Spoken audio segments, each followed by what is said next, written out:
Jamaah ikhwan akhwat rahimakumullah.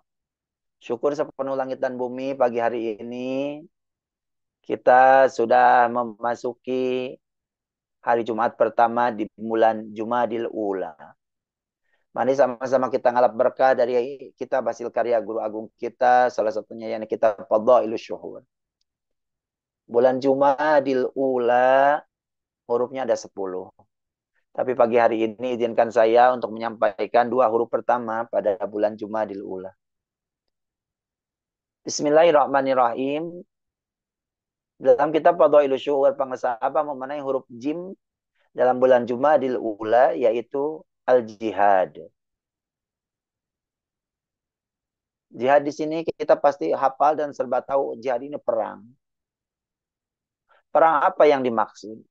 Pengesaba kembali menegaskan dan mengingatkan kita semuanya saat ini sudah tidak ada waktu lagi dan tidak boleh lagi kita untuk perang otot gitu ya, perang fisik. Tapi Abah menekankan kepada kita saat ini ditekankan kita perang apa? Perang otak. Karena kalau perang fisik sudah beres. Di zaman baginda Kangjeng Nabi besar Muhammad Sallallahu Alaihi Wasallam sudah selesai. Tapi sekarang kita diajarkan, dianjurkan untuk perang otak. Bahkan yang otak siapa ya? Otak kita. Jihadun nafsi. Perang mengendalikan hawa nafsu. Nafsu siapa? Nafsu kita. Karena Masya Allah, kalau kita ingat, kalau kita hitung-hitungan, pagi begini, gitu pagi-pagi begini, enaknya ya yang punya kerjaan ya sedang sibuk bekerja, yang sedang beraktivitas, tapi di antara kita masih saja menyempatkan dan dipisahkan oleh Guru Agung untuk mengikuti manakiban online ataupun offline pagi hari ini. Bahkan saudara-saudara kita TKW di luar negeri yang ikut manakib online internasional pagi hari ini, sambil mereka bekerja, mereka menyalakan handphonenya, dihidupkan handphonenya, dipasang zoomnya untuk ikut manakib online internasional pagi hari ini. Ini dalam rangka apa? Dalam rangka kita mengendalikan hawa nafsu. Rasa malas, rasa wegah, rasa yang apa namanya bermalas-malas. Lalu kita hadapi dengan tidak ada gunanya. Misalnya apalagi sekarang kalau di Bogor itu musim hujan sore. Sedangkan saudara-saudara kita, ikhwan, akhwan, yang mau berangkat ke Manakiban rata-rata menggunakan motor. Tapi Masya Allah, kita sudah ditanamkan alat perang, senjatanya mana? Kalimah mulia, la ilaha illallah. Sehingga tidak terhalang oleh hujan, tidak terhalang oleh terik, panas. Waktunya manakib, jadwal manakib, datang. Ketika kaki ini sudah sampai tempat manakiban, sama dengan kita sudah menang. Berperang. Perang apa? Berperang melawan kemalasan, berperang melawan rasa bogah. Gitu ya. Berperang. Hujan-hujan mendingan di rumah. Tapi kita hadapi. Berangkat saja ke tempat manakiban. Maka kata Abah, tidak akan ada 9 kemenangan kalau tidak perang dulu. Pengen dapat la'alakum tatakun, ini hasil perang. Perang siapa? Perang Abah. Gitu ya. Semuanya ingin mendapatkan kebahagiaan harus perang dulu. Bahkan kalau dalam adzan saja ada bahasa kalau pengen dapat kemenangan hayya 'alal falah berarti harus hayya 'alas shalah dulu. Jangan ngimpi akan dipanggil oleh Allah untuk menerima kebaikan, menerima limpahan keberkahan, menerima limpahan kejayaan, kemenangan, kesuksesan. Kalau engkau ketika dipanggil, hayya 'alas shalah, berdiam diri saja, santai-santai saja. Bahkan kalau kata orang kulon, ngejedok aja. Gitu. Nggak bisa. Pengen dapat hayya 'alal falah, harus hayya 'alas shalah dulu. Gitu. sholat. Perang dulu pengen menang itu. Gitu. Maka kita diajarkan sholat tepat waktu saja masih dianggap salah oleh guru agung kita. Karena kita mah diajarkannya sholat di awal waktu. Sholat tepat waktu dianggap salah. Padahal kalau secara umum ya kita nggak nyalahin orang lain. Saya pribadi dulu sebelum ikut dengan guru agung, Masya Allah. Sholat yang paling jitu itu sholat tepat waktu. Akhirnya apa ya? Habis acara, habis kerja apa? Ngisi waktu, ngisi acara. Sholat zuhur setengah tiga pun atau jam 2 masih oke-oke aja, santai, nggak ada kesalahan, nggak tidak merasa bersalah. Karena masih tepat waktu, karena belum datang waktu asar.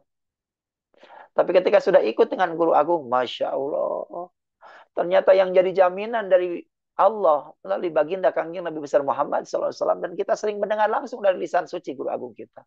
Mana? Tidak akan dikasih belangsak, tidak akan dikasih susah dunia akhiratnya ketika kita bisa menjaga sholat di awal waktu. Supaya apa? Kalau sudah bisa sholat di awal waktu, ini perang. Masya Allah. Sebelum adzan sudah siap. Minimal 5 menit sebelum adzan sudah siap di atas sajadah. Ini kan malesnya, wagahnya luar biasa. Kenapa? Ini perang. Karena kita taunya, baru azan, tenang aja. Asyhadu alla, baru asyhadu alla, belum asyhadu anna. Udah asyhadu anna, belum hayya ala sholah. Hayya ala salah, belum hayya ala falah. Selesai azan. Masih juga santai-santai, tenang-tenang saja. Tenang, bulan qomat. Ayo, terus seperti itu. Akhirnya apa? Dan ini yang secara umum yang sering terjadi ketika kayak sholat isya saja. Kalau bilang sholat isya, tenang aja. Sholat isya mah waktunya panjang ini. Ntar aja mau sekalian tahajud. Terdengarnya cantik sekali. Terdengarnya baik sekali. Tapi Masya Allah ketika sudah ikut dengan guru agung dirubah semuanya. Apa? Ya, sholat isya waktunya panjang. Gitu ya. Tapi yang jadi pertanyaan, apakah masih panjang usia kita? Masih nyampe nggak? Kalau ketika kita tidur lalu ternyata tidak bangun lagi, selesai. Kita punya hutang sholat isya. Sama dengan kita melalaikan, celaka kita. Fawaidul lil musallin. Termasuk tergolong orang yang celaka jadi. Maka guru agung kita benar-benar menitipkan sholat di awal waktu. Berat-berat, perang namanya juga. 5 menit sebelum adzan sudah di atas saja. Sampai muadzin hayya 'alas shalah sudah siap berdiri tegak. Supaya apa? Kita pun sudah siap juga ketika Allah melimpahkan keberkahan, kemenangan, kejayaan, kesuksesan. Hayya 'alal falah, sudah tidak santai duduk-duduk lengah, tapi sudah siap kita menerima segala limpahan keberkahan tersebut. Maka di bulan Jumadil Ula, jimnya pengusaha memulai dengan al-jihad, kita jihadun nafsi. Kita perang melawan diri kita sendiri untuk bisa mengendalikan hawa nafsu, melawan rasa kemalasan, rasa yang senantiasa menurut kita enak, tapi ternyata itu menjauhkan diri kita dari Allah Subhanahu wa Ta'ala. Al-jihad. Yang kedua, dalam bulan Jumadil Ula, pengersa Abah pun memaknai ada huruf mim. Mimnya adalah al-maghfirah. Kalau pakai bahasa pengersa Abah, cadu itu ya bullshit. Gak mungkin bakal dapat ampunan dari Allah Subhanahu wa Ta'ala kalau kita tidak tahu siapa Zat Maha Pengampun. Kalau tidak tahu kemana kita mencari Zat Maha Pengampun, kemana tempat kita memohon ampunan, maka tidak ada lain. Kata Abah, ayo, sudah diperkenalkan oleh guru agung kita, bertemu dengan ta, lam, qaf, ya, nun. Apa? Talqin. Karena ta di dalam lafaz talqin adalah nama Allah. Apa? At-Tawwab. Zat penerima taubat. Kalau nggak kenal sama yang bisa memberikan taubat, yang bisa mengampuni kita, sampai kapanpun dia tidak akan terampuni dosa-dosa kita. Hayu, terus makin nambah, makin banyak, makin banyak. Tapi ketika kita bertemu dengan guru agung, lalu kita ditalqin Sama dengan kita dipertemukan, diperkenalkan dengan At-Tawwab, dengan zat pemberi taubat. Setelah kenalan, gimana ya? Supaya kita makin dekat, disenangi. Kan gitu. Kita nggak kenal nih sama seseorang. Lalu ada wasilah, ada yang memperkenalkan kita. Setelah kenal, apa cuma ya udah sekedar kenal aja gitu ya. Ketemu di jalan ya hanya say hi begitu aja. Nggak bisa akrab, nggak bisa hangout bareng, nggak bisa ini gitu ya. Gimana caranya? Harus ada alatnya dong. Alatnya gimana? Oke, alatnya. Supaya kita bisa bukan cuma kenal dengan at-tawwab, hanya kita diperkenalkan oleh guru agung kita melalui kalimatan thayyibah, la ilaha illallah. Ini perkenalan kita. Sudah kenal, udah asik nih. Makin banyak zikir kita, makin banyak kalimat mulia. La ilaha illallah yang kita amalkan. Maka terus menerus. Jadi akrab kita. Jadi selalu bersama dan dibersamakan dengan at-tawwab. Akhirnya apa? Kalau sudah seperti itu, maka satu la ilaha illallah. Jadi terus akan menjadi pelebur bagi setiap dosa-dosa kita dan diampuni segala kesalahan. Masya Allah. Maka wasari'u ila magfirati min rabbikum wa jannatin arduhas samawati wal ardh. Kata Allah dalam Al-Quran, ayo bersegera meraih ampunan Allah yang luasnya seluas langit dan bumi. Gimana caranya? Apa alatnya? Tidak lain. La ilaha illallah. Ini ampunan Allah. Kata Abad, zikir saja. Dosa itu nggak usah diingat-ingat. Dosa-dosa di masa lalu nggak usah diingat-ingat. Karena kalau dosa diingat-ingat, makin diingat, ya makin ingat lagi. Akhirnya pengen nyoba lagi, ngelakuin lagi. Tapi kata Abah, dosa itu jangan diingat-ingat. Apalagi dosa di masa lalu. Lupakan saja. Karena saat ini setelah bertemu dengan Guru Agung, setelah ditalkin, maka yang ditekankan, yang harus dan selalu mesti diingat adalah Allah. Maka ketika kita zikir kepada Allah, diajarkan oleh Guru Agung kita, minimal sedikitnya 165. 165 dikali 5, 800 lebih. Masya Allah. Terus setiap waktunya, setiap malamnya. Kita suruh ingat. Maka dengan kita ingat saja, dengan kita zikir kepada Allah, hajat kita Allah penuhi. Kesalahan dosa-dosa kita Allah ampuni. Makanya bagi yang sudah ditalkin, apalagi dia terus mengamalkan zikirnya, maka tidak boleh lagi ditanya lagi, apakah kita masih merasa banyak dosa? Itu nggak boleh tuh. Kenapa? Berarti meragukan ajaran Abah. Maka ajaran yang dibawa Abah adalah bukan cuma bisa menghapus pakai tip X, kata Abah, tapi benar-benar dibersihkan sebersih-bersihnya dengan kalimat mulia la ilaha illallah. Satu kali menetapkan kalimat mulia la ilaha illallah, lalu menetapkan ismudat dalam kalbu kita, saat itu pula paling sedikitnya 4.000 dosa besar kita sudah diampuni Allah Subhanahu wa taala. Bisa berbagi, bisa buat orang tua, anak, istri, suami, keluarga kita. Masih bisa berbagi, masih bisa untuk siapa? Orang-orang terdekat kita, tetangga kita, saudara kita. Masih bisa dibagikan, masih untuk kampung kita, bangsa kita. Makin banyak orang yang berla ilaha illallah, maka ampunan Allah seluas langit dan bumi akan terus terkucur untuk kita semuanya.